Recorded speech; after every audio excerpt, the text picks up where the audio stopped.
លោក Starmer បញ្ជាក់ថាអាមេរិកអាចប្រើមូលដ្ឋានទ័ពអង់គ្លេសសម្រាប់ការការពារប្រឆាំងមីស៊ីលអ៊ីរ៉ង់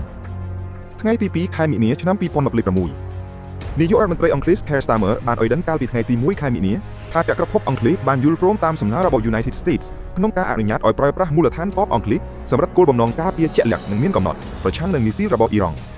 លោក Starmer បានថ្លែងតាមវីដេអូនៅលើ X ថាសហរដ្ឋអាមេរិកបានស្នើសុំការអនុញ្ញាតដើម្បីប្រើមូលដ្ឋានទ័ពអង់គ្លេសសម្រាប់ប្រតិបត្តិការការពារដែលមានគោលដៅច្បាស់លាស់លោកបញ្ជាក់ថាការសម្រេចចិត្តទទួលយកសំណើនេះគឺដើម្បីការពារផលប្រយោជន៍និងសុវត្ថិភាពក្នុងតំបន់ពីការគំរាមកំហែងមីស៊ីល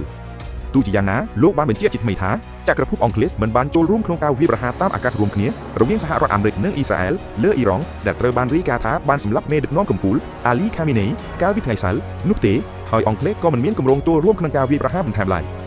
លោក Starmer បន្ថែមថាអ៊ីរ៉ង់បានបើកការវាយប្រហារសងសឹកជាបន្តបន្ទាប់នៅទូទាំងតំបន់ហើយមីស៊ីលមួយចំនួនបានវាយប្រហារទៅលើអាកាសយានដ្ឋាននិងសណ្ឋាគារដែលមានពលរដ្ឋអង់គ្លេសស្នាក់នៅបង្កការគំរាមកំហែងដល់សុវត្ថិភាពជាតិ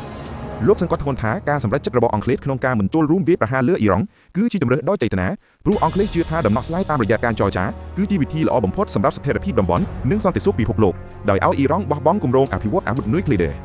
ប៉ុន្តែលោកក៏បានប្រមានថាអ៊ីរ៉ង់កំពុងវាយប្រហារផលប្រយោជន៍អង់គ្លេសនិងធ្វើឲ្យប្រជាជនអង់គ្លេសស្ថិតក្នុងហានិភ័យធ្ងន់ធ្ងរដៃគូរបស់អង់គ្លេសនៅតំបន់ឆ្លងសមុទ្របានស្នើឲ្យអង់គ្លេសពង្រឹងការគាំទ្រផ្នែកការពារហើយជាកាតព្វកិច្ចរបស់រដ្ឋាភិបាលក្នុងការការពារជីវិតពលរដ្ឋរបស់ខ្លួនលោក Starmer បញ្ជាក់ថាយន្តហោះចម្បាំងអង់គ្លេសបានចូលរួមក្នុងប្រតិបត្តិការការពារដែលបានសម្របសម្រួលរួចហើយដោយស្ទាក់ចាប់មីស៊ីលមួយចំនួន